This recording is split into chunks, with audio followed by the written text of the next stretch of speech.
So if you're firing your marketing company or changing your ads within that 4-month time frame, it's pointless. Like you're missing the whole point of that process. You have to allow the process and the technology to work. Don't get impatient when you go in with a new campaign or a new marketing partner. I would say at least 6 months on paid advertising. Give it at least 6 months before you make any judgment calls. Hello, everybody, and welcome to another episode of the Raving Patients Podcast. As you know, I'm your host, Dr. Len Tau, and as always, I hope you're having a great day whenever you're listening or watching this episode. I thank the sponsors, Dental Intelligence, CarL, and Net32 for their continued support. They do allow me to do this every single week and come to your inbox every single Friday with a brand new episode. And I always like to remind everybody about my event in just about 5.5 months. Supercharge your dental practice at Pier 66 in Fort Lauderdale, Florida. It's September 25th through 27th. You should go to superchargeyourdentalpractice.com to learn more about all the speakers, the sponsors, and all the fun things we're going to be doing. And you can save $100 on your registration by using the code RAVING, R-A-V-I-N-G. So today's episode is called What Dentists Get Wrong About Marketing and How to Fix It. And we're going to be discussing the top 5 mistakes that dental practices are making in their marketing, how the dental marketing landscape has changed over the years, how to measure ROI, and expectations about marketing. My guest is a good friend of mine. It's Nicole Toudouze from Transcend Dental. And I'm going to read you Nicole's bio, and then we'll bring her on and have a nice conversation for you guys. So Nicole is a leading dental marketing expert with over 14 years of experience in dental business. She's guided over 1,000 practices in achieving business and growth objectives and is recognized as a subject matter expert in the field of dental marketing. Nicole began her career in big brand advertising, developing marketing programs for brands like 7-Eleven, Bank of America, and H-E-B. She transitioned to dentistry in 2012 when she became director of marketing for a Texas-based dental group with 11 locations. From there, Nicole stepped into the role of director of marketing at Breakaway Practice and Seminars, where she led the branding and marketing for all Breakaway entities and affiliate practices, supporting hundreds of locations across the U.S. with strategic marketing efforts.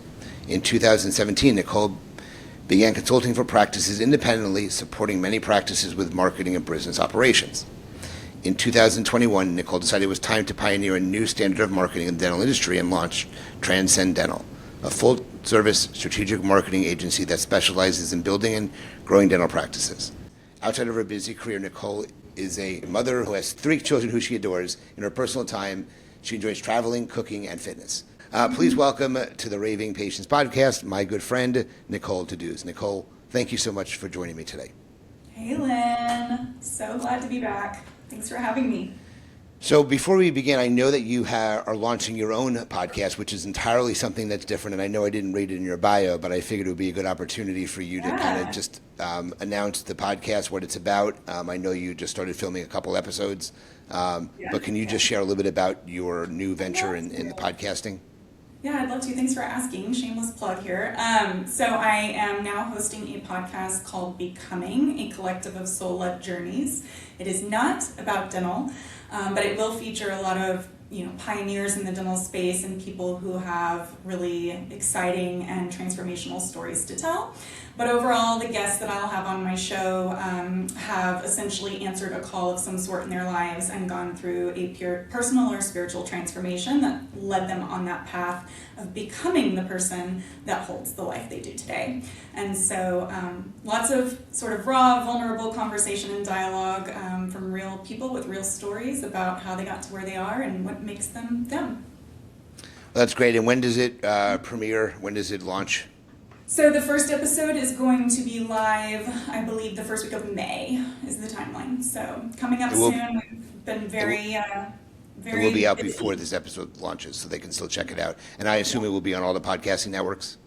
All the podcasting networks. It is a video first. It's more of a talk show, honestly, a streaming show, but it'll be video first, so YouTube, and then obviously Spotify, Apple, and any other streaming service, yeah. Great. Well, congratulations on that. I felt it was a good opportunity to plug the podcast. Yes.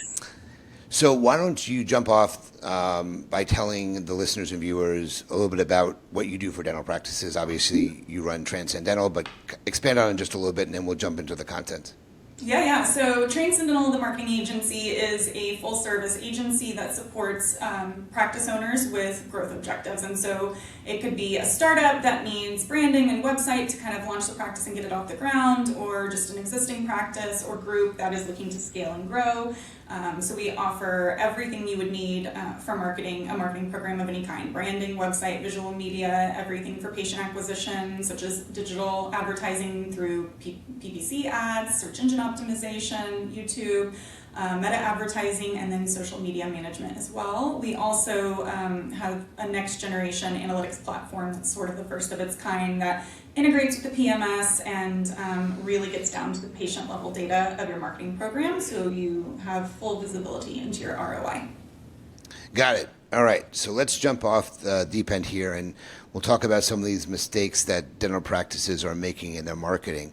So can you share your top 5 mistakes, and we can go a little bit deeper into each one, but why don't we go over the 5 mistakes that you think they're making? Yeah. So there's a handful of things I see on a regular basis. I've been doing this for a long time, and there's just some hurdles that practices really struggle to get over, or at least maybe don't have the awareness and knowledge, right, to make an informed decision because of these mistakes. The first is going to be really strategy and objectives. Dental marketing historically has been something that's very off the shelf, out of the box, cookie cutter, and practices don't realize that when they come up with a marketing program, it's really crucial that they have an understanding of what it is they want to achieve, not just what they're going to be doing. So, for example, if you are looking to grow the practice just with new patient volume and you're a startup, that strategy looks very, very different when you're trying to fill an empty schedule than if you're trying to drive higher production procedures and specialty cases such as implants, for example. Those two strategies differ drastically. And so a lot of practice owners don't really understand that they need to have clearly defined goals and objectives that they're trying to achieve, whether that's target collections or case starts or just cheeks and seats, whatever that objective is, you need a strategy that supports that. And so understanding that, it's not a one-size-fits-all approach, and that without a really defined goal that you're trying to achieve and a really clear plan of how to get there, you're really not going to be able to see the results that you're hoping for. So that's the first mistake I see, is people just aren't clear on what it is they're trying to accomplish. The second is going to be answering the phones, which I think everybody in this industry talks about till they're blue in the face, regardless of what line of business you're in. Answer the phones. Our practices are pretty good, but still on average across our agency and our portfolio, we see about 35% of calls still being missed. So picking up the phone, I think it sounds like such common sense, but and so practical, but at the same time, most practices aren't doing it, and they don't even realize, right? So I think the key is the owner having the awareness to have their pulse, their finger on that pulse, and be monitoring that on a day-to-day basis, or at least a monthly basis at minimum, by looking at the data and seeing what days are we missing calls, what times of the day are we missing calls, where do we need to be on the phones more, what times are our peak volumes, so we make sure we have plenty of people ready to take those inbound calls. Because if you don't have that piece of the puzzle in place, then the marketing is going to fall flat immediately. There's no amount of money you can throw at it, no company you can fire or hire that is going to solve that for you. So before you have the endeavor of selecting a marketing partner or investing heavily in a marketing strategy, make sure that you have that buttoned up perfectly. So I have a quick question on that before we go into number 3. So there's a lot of controversy in the industry now regarding AI agents answering calls. Do you feel that this is the job of an AI agent, potentially to handle all those calls that the practice isn't able to answer? Do you recommend a call center who handles all calls? What is the easiest way for a practice to obviously recognize that they're missing calls, and almost everybody does, but once they recognize it, what do you think is the easiest way to fix that problem? Yeah. I'm of the unpopular opinion. I do not think AI should ever be first touch with an industry like ours, where it's healthcare-based, wellness-based, it's human-based. People are in pain. They have fears. I don't believe in AI first touch. I think AI can be used for other efficiencies in the practice, for sure. But the very first impression of the practice should be a person that is well-equipped to be having those conversations and can show empathy. But to answer your question about how to sort of supplement, I do think an inbound call center is great. I prefer second in line. I think it's always better if the practice themselves can answer first, but if they can't, having that fail-safe to roll over to second in line inbound phones with the call center, I think is a great way to solve for this problem. Absolutely. What about after hours? If the practice is closed and they don't have an after hours call center, are you okay? Would you rather them leave a message, or would you rather them have an AI agent handle it in that case? Yeah, after hours. So one thing we do here is we don't run ads when the practice is closed. So our goal is to make sure that we're not driving phone calls that cost money when doors are closed, outside hours of operation. So we're very, very careful about that here. But just organically, if you're getting new patient leads and not driving them necessarily, then yes, I think an AI agent or ideally a call center would be better for those calls that come in after hours. Mm-hmm. All right, so number one is not setting clear goals. Number two is not answering the phone. What's number three? So 3 is not investing in a website, like a proper website, but then trying to run ads. So what we see all the time is people will come to us, they want more new patients, they want to spend a lot of money on ad campaigns, but they're not willing to revamp the website, update it, upgrade it, make it, with sort of top line conversion rate optimization, as we call it, or a website built to convert leads to patients. And so what we'll see is they'll dump all this money into campaigns, and we'll tell them this website is not going to convert. It's not mobile first, it's not mobile optimized. That's how people are going to be landing on the site. Not all the call to actions are buried. The site itself is just not set up to receive leads.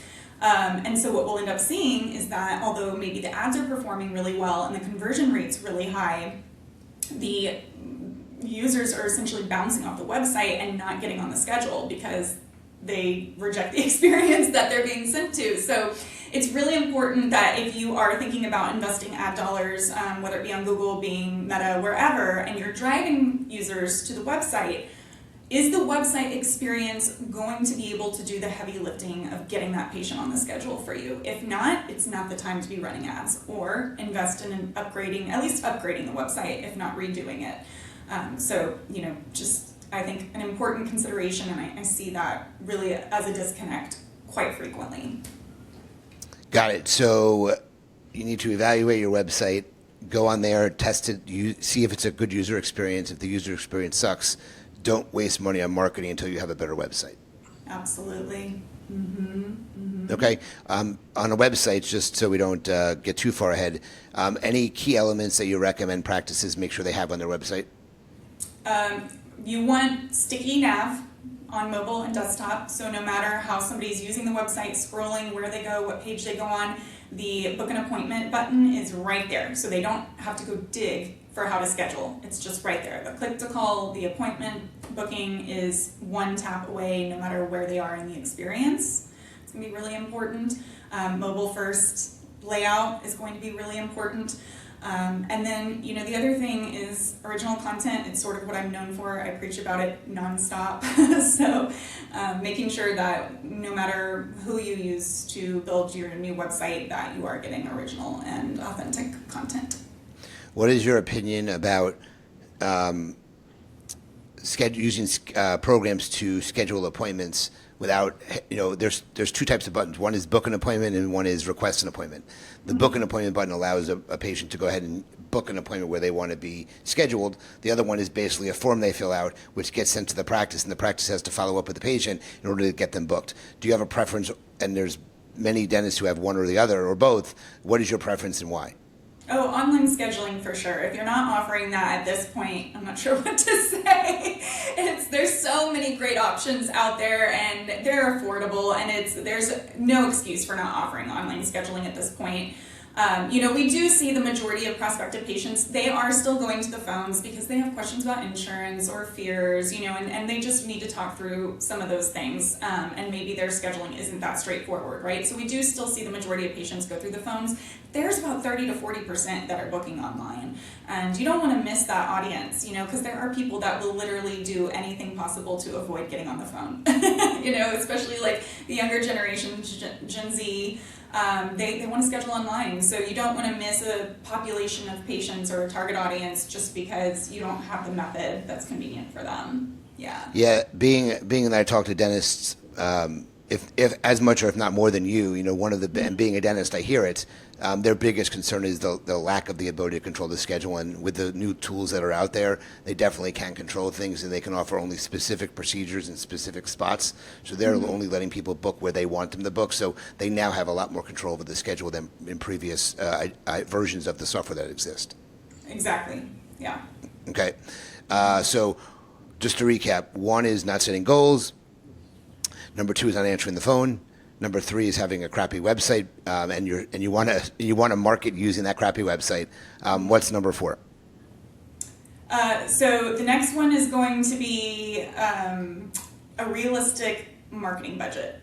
So, we work with a lot of startups, right? And the first thing out of their mouth every discovery call or strategy session is, I'm a startup, I have a very small budget.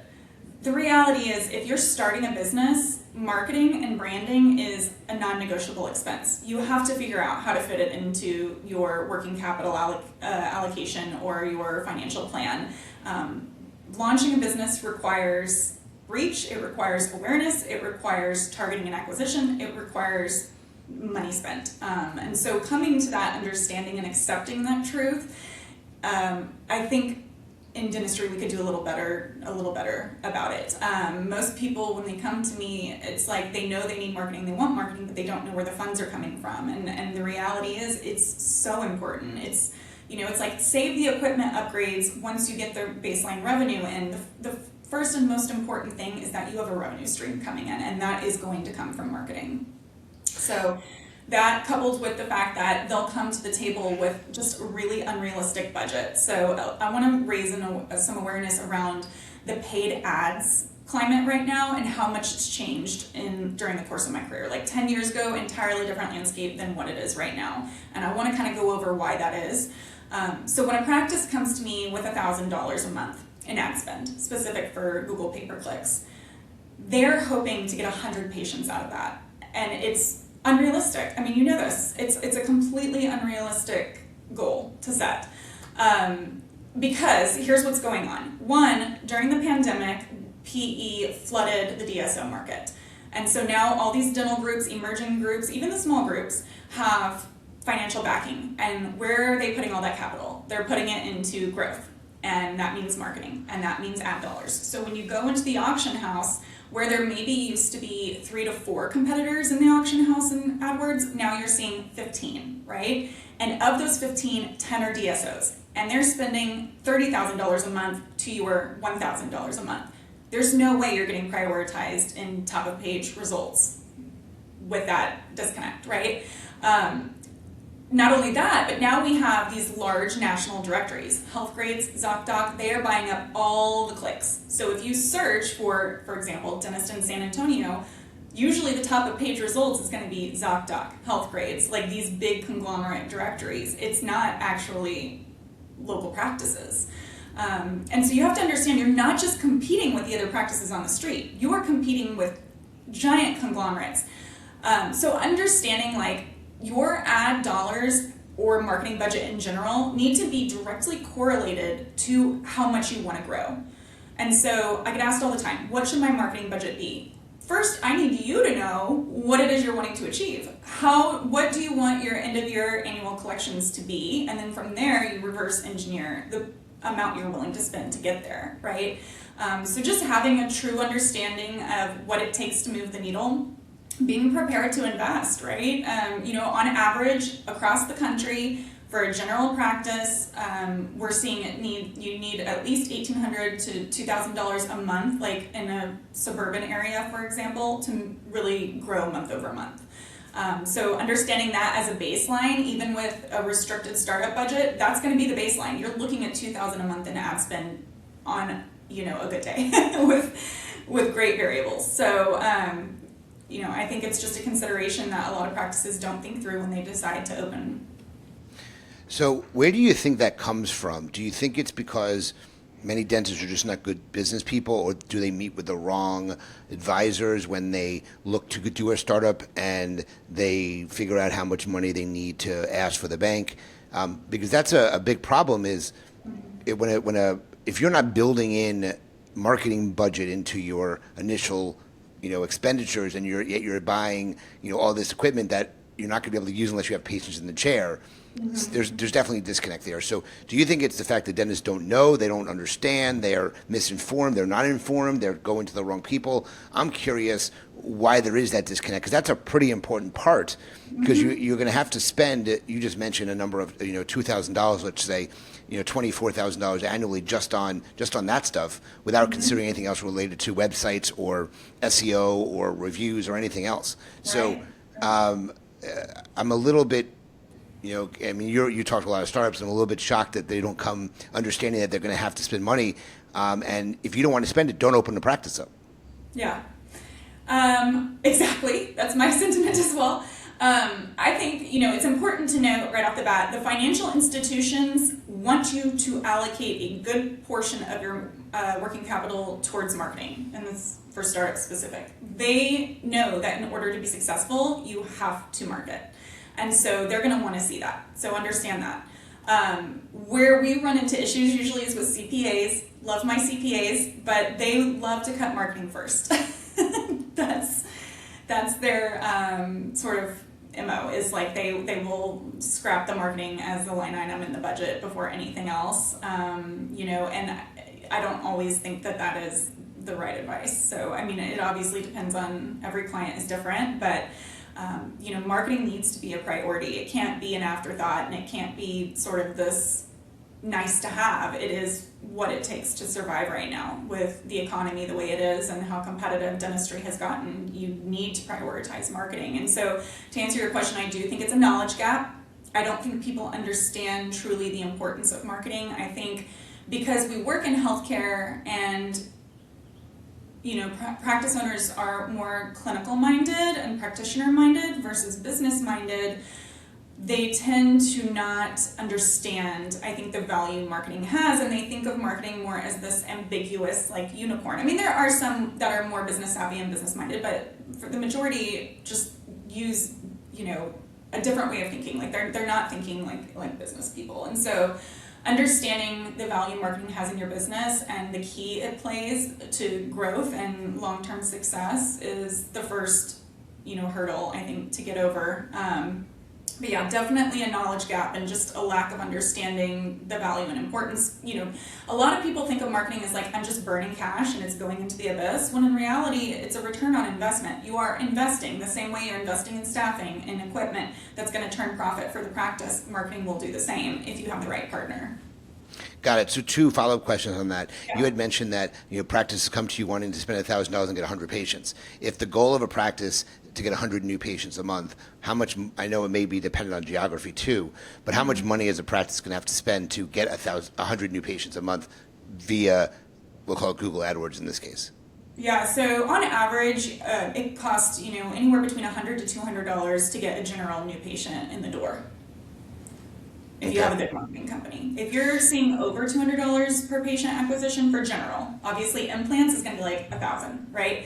But for general, if you're trying to get new patients in the door and you're seeing it take more than $200 per patient, you should revisit your strategy, your partner, just see what you can do to improve things. Make sure you're picking up the phones, right? So when you think about, okay, I want to get a new patient in the door for $150 and I want this many patients, then you can come up with you work the number there. So if you spend $1,000, you may expect only 5 to 7 patients, basically. At that. Got it. Yeah. Makes total sense. And then the other question is, I know you mentioned startups. Is it still recommended that if you're an existing practice to market, you want to spend about 5 to 6% of your revenue annual collections towards? So if it's $1 million practice, they should be spending somewhere between $50,000 or $60,000 a month, which is somewhere between $4,500 and $5,500 a month. Exactly. Yeah, and it does depend on how, if you're in hypergrowth, right? If you are more just trying to sustain and replenish churn, then obviously you can gauge where you fall in that. But, I would say just for pure like steady growth and stability, you're going to want to sit around 5% as an existing practice. If you're looking to add an associate and a hygienist, equip more ops, expand the footprint, then you're going to be looking closer to that 7%. Got it. Okay. All right. So I think we've covered 4 of the 5 mistakes. What's number 5? Okay. Let me think first. It was website and money. Oh, I remember. The 5th mistake I see is that docs don't give enough time for the marketing to work. So within a week of launching ad campaigns, they'll be like, there's no patients, it's not working, I want to turn it off. And I think, again, this goes back to a knowledge gap, a lack of understanding. So I would love to give just a little TED Talk around how machine learning works in Google AdWords, because I think it will open a lot of eyes. Okay.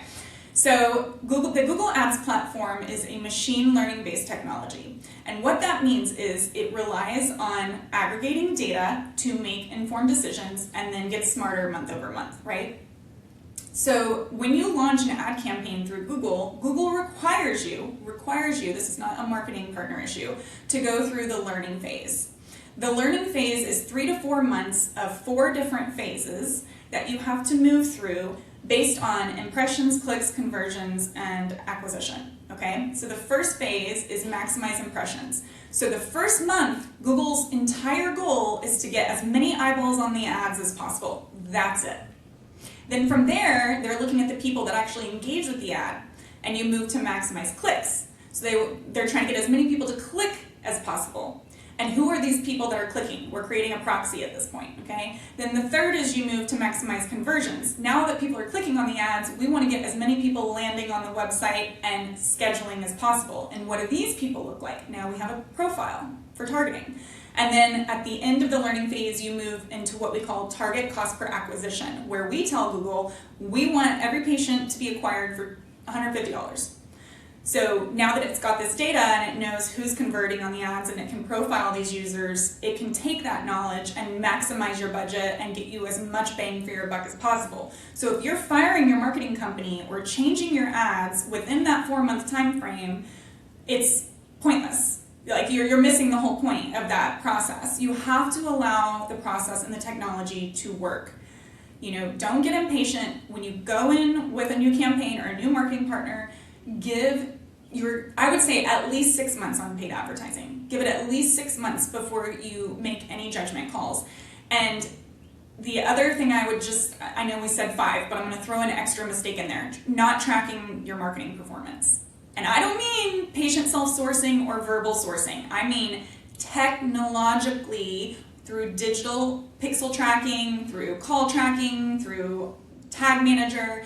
You are tracking these people and monitoring them every touch point of the end-to-end patient journey and ultimately how they're impacting the bottom line. And that's what our platform does. And so when you are going through the learning phase and you're doing the first 6 months of ads, you are monitoring every month the performance, and then at the end of the 6 months you can look at the data and make a determination on are the campaigns working or not, what needs to be adjusted, is this the right marketing vendor for me, things like that. But give it that 6 months and track while you're doing it. I agree with you 100%, and I will add another mistake that dentists make is they have unrealistic expectations as to what they're expecting from the marketing they're getting, and that's, I think, is the biggest problem out there right now. There's a lot of Facebook groups. The dentists are basically saying every marketing company is a scam. They don't bring patients in. The witch hunt is my favorite. So I think having unrealistic expectations and not being patient enough to let the marketing work, I think are two big downfalls of they think that they can literally click their fingers or snap their fingers and a new patient comes in the door, and that's not the case at all. So yeah, and a hard truth is marketing companies typically for dentists are the scapegoat. If something's not working, if they're not seeing the results they want in the practice, it's the immediate inclination is to fire the marketing company and blame them and point the finger, when in reality, have you looked at your own accountability? Have you trained your staff? Are they good on the phones? Is Susie nice? Can she have empathy? Can she talk to the patients? Are you answering the phone? Are you understanding that you're not spending enough on the ad platforms and that your budget's too minimal and you're limited by budget, right? Like there's so many variables to audit when you're trying to determine what's like why you're not seeing the results you're seeing, and to jump to the conclusion immediately that it's somebody's fault versus actually taking the time intentionally to really understand where the disconnect is or where the break in the system is, right? Yeah, I talk to a lot of practices, and a lot of them say I have a marketing problem. They don't have a marketing problem; they have a systems problem. They have an issue in the practice. So, but yes, the marketing company is definitely the scapegoat when it comes to not seeing results when it's really not the marketing company's fault. And I think that's an industry-wide problem that exists. Yeah, so, and not to say there are unethical marketing vendors. You and I both know that. We've seen them firsthand. I have my opinions on the ones that are great in the space and the ones that maybe aren't. So I'm not saying we're all innocent. I'm just saying that sort of stereotype. It's like, and the irony in that too, Lynn, I find, is that no industry is more stereotyped by the consumer than dentistry. My dentist is a scam artist. My dentist is just trying to sell me. My dentist doesn't have my best interest at heart. I'm terrified of the dentist because it's painful. The hygienist is always too rough, right? Like the stigma around dentistry is extreme, and dentists are fighting that every day. So you would think they would understand how stereotypes and stigmas like that are dangerous for the bigger picture of success for everybody. But yeah, I agree with you 100%. So how have things changed in the last year, and where do you think things are going to look like a year from now if you had to predict? Yeah, I mean, obviously AI is moving so fast. We're moving with it, but every day is something new. So, the good thing about Transcendental is we are very, like Transcendental, the name in its essence is like transcending, right? So we are always looking to innovate. Innovation is one of our core values here, and so we're always looking at ways to align with the trends better, make sure that we understand the technology that's coming into the space and that the products we're offering are essentially going to really be able to level up and bring success to our practices. But I would say, AI in terms of how people are searching, GEO and SEO, and the thing is like, I think people think that because AI and geo is like coming into the space that SEO is sort of irrelevant, and it's not the case at all. They're all just tied together. It's one system with multiple components, and so understanding that you need a strategy that addresses all three of those and not just one is really important. So although AI is this shiny new thing and everybody wants to jump on that bandwagon, it's important not to neglect some of the still traditional channels and touch points that are still driving patients. Got it. And then what is your opinion if a dentist, or excuse me, a patient, dentist has the gut feeling that their marketing company is not doing good by them? Because, if it looks like a duck and acts like a duck, it's a duck. What do you suggest a dental practice does in a case like that? Yeah, well, I would just say before you select any marketing partner, you're going to want to see an example of their reporting. Do they have a dashboard? Do they have a report they deliver every month? What is the cadence for that? What is the cadence for meeting on the results and discussing strategic changes and how to pivot? So making sure that whoever you work with has a way of transparently delivering the metrics to you is key.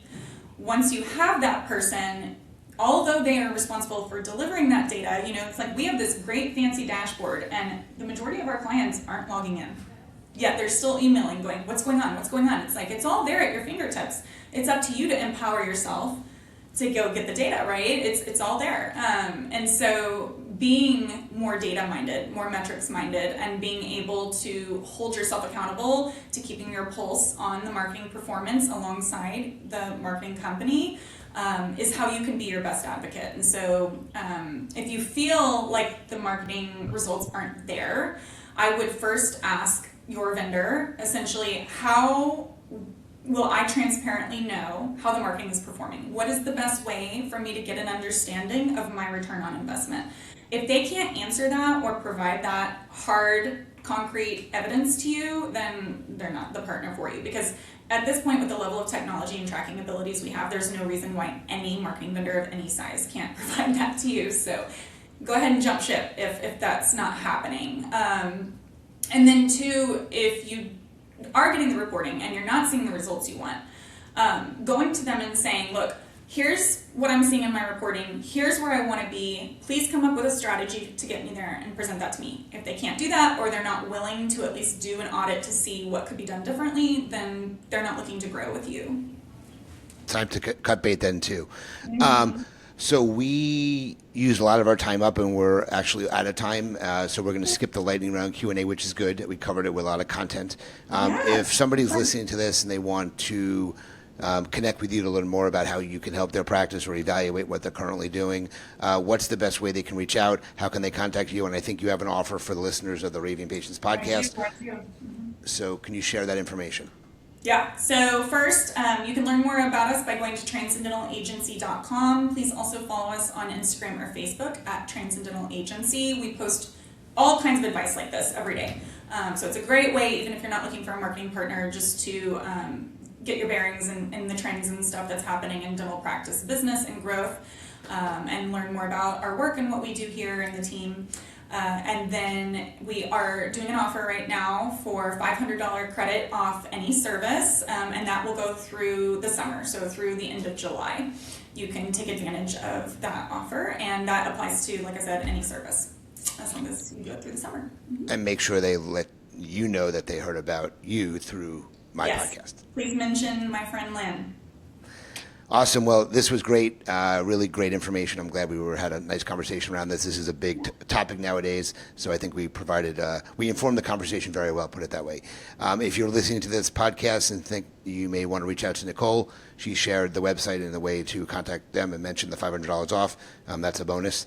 If you have a colleague, share the information with your colleagues. Help promote, review us, do everything you can to get more information about this podcast out. As always, I thank the sponsors again, Dental Intelligence, CallRail, and Net32 for their continued support.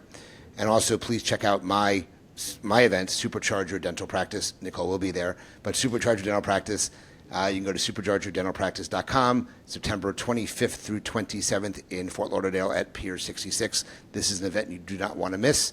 You can save $100 by using the code RAVING, RAVING. And as I end every single one of these episodes, remember, your reputation matters. Thank you, Nicole, for joining me today, and we'll talk to everyone soon. Thanks, Len.